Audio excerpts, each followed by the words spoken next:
Olá pessoal do 7º ano do Cometa. Hoje a gente vai finalizar o nosso módulo, nosso volume 1, certo? Com o tema sobre a Contra-Reforma. Na outra videoaula nós falamos sobre a Reforma Protestante, vocês fizeram um exercício, nós corrigimos. Então hoje a gente vai dar continuidade, né? Mas antes disso vamos relembrar o que nós estudamos na última aula. Nós falamos sobre a Reforma Protestante, né, que se iniciou, o marco, o símbolo do início dessa reforma foi com Lutero, né, que era um monge, e ele vai criticar algumas posturas da igreja, como as indulgências, certo? Como essa questão do poder papal, da hierarquização, entre outras críticas. E aí daí vai surgir o luteranismo, que vai influenciar outros movimentos também protestantes na Europa, como o anglicanismo e o calvinismo, certo? Então vamos falar sobre o nosso tema, né, que é a Reforma Católica, também conhecida como a Contra-Reforma, certo? Então, como é que vai surgir essa Contra-Reforma e quais as medidas que a igreja vai tomar, né, depois de todos esses movimentos protestantes pela Europa, como vimos na aula passada. Então, depois de todas essas reformas, desses movimentos que se originaram depois de Lutero, né, depois do luteranismo, com toda essa influência, o que vai acontecer? A igreja ela vai reagir. Então ela vai reagir com a Contra-Reforma. Então por que ela vai reagir? Né? Porque estava expandindo cada vez mais esse movimento reformista, né, esse movimento reformista protestante, e também a perda de fiéis. Então a igreja católica estava perdendo fiéis. Né? Por exemplo, como a gente viu na aula passada, o João Calvino era um francês que era católico e ele vai se tornar protestante. Ele vai se converter ao protestantismo, certo? Então a igreja católica ela começa a perder fiéis. Então com essa perda de fiéis, com essa expansão desses movimentos reformistas, então a igreja católica ela decide tomar medidas para frear, né, essa perda de fiéis e essa expansão dos movimentos protestantes.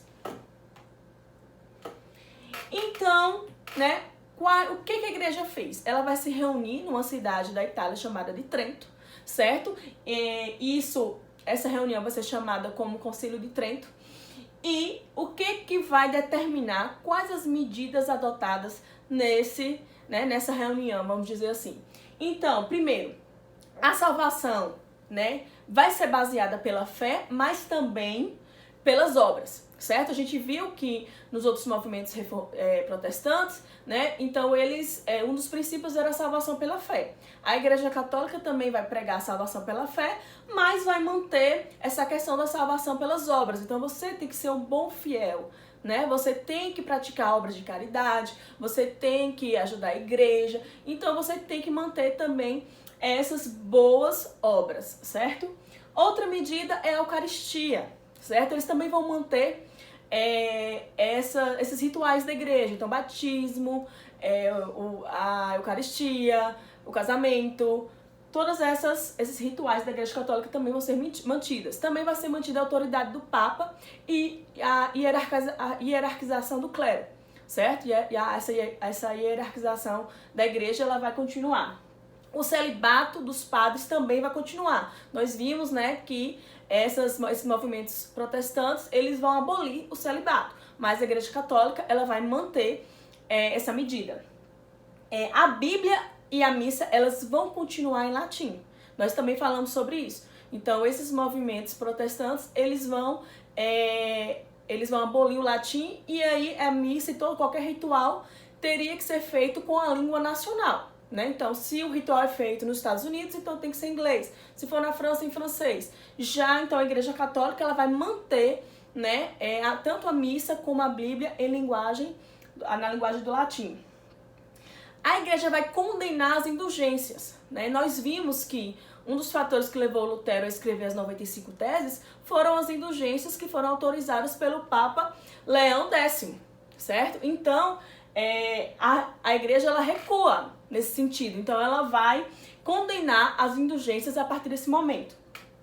Outra prática é o surgimento dos seminários.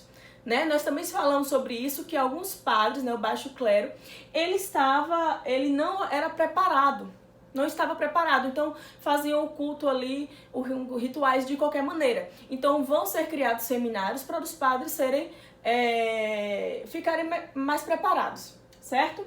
O catecismo, né, que tem até hoje, então os jovens, para poder atrair fiéis, os jovens desde cedo, eles vão, né, frequentar a igreja, alguns centros para poder se catequizar.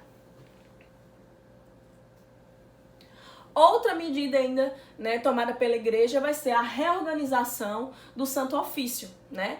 Vocês lembram da Inquisição, que nós falamos do período medieval. Então, eles vão reorganizar essa estrutura. E aí, essa estrutura vai ter como missão vigiar, julgar e punir aquelas pessoas que eram acusadas de heresia, né? E aí vai haver a perseguição dos protestantes, dos cristãos. Também vão criar o Index. O que é isso? É um índice de livros proibidos pela igreja, né? Então, vários livros, né? Vai ser criada uma lista de livros que vão ser proibidos, né? Porque aqueles livros, de acordo com a igreja, não eram livros bem vistos, não era algo que a pessoa deveria ler, certo? E também criaram a Companhia de Jesus, que vocês vão ver muito quando a gente for trabalhar com o Brasil, certo? Brasil Colônia. E aí é uma companhia que vai combater o protestantismo, né? Então vai ter a missão de conquistar novos fiéis, certo? Também vai criar escola, vai ser uma companhia que vai se destacar nessa área da educação. E aí essa companhia também ela vai trabalhar, por exemplo, aqui na América, né? Catequizando indígenas, por exemplo, mas a gente vai, como eu já falei, vai ver mais aprofundadamente quando a gente falar sobre o Brasil, certo? Então, o que vai acontecer com principalmente dessa reorganização do Santo Ofício? Uma perseguição, certo, dos protestantes.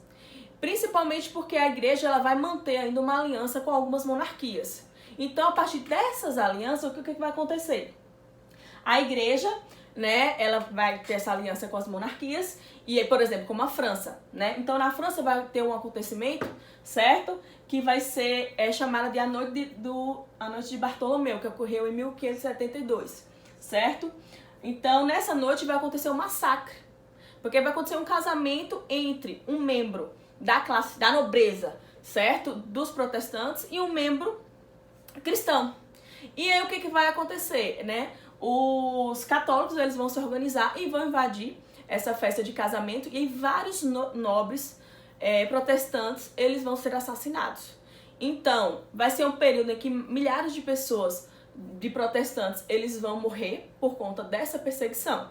E aí na França só vai ser decretada a liberdade de culto religioso em 1598, com o Edito de Nantes.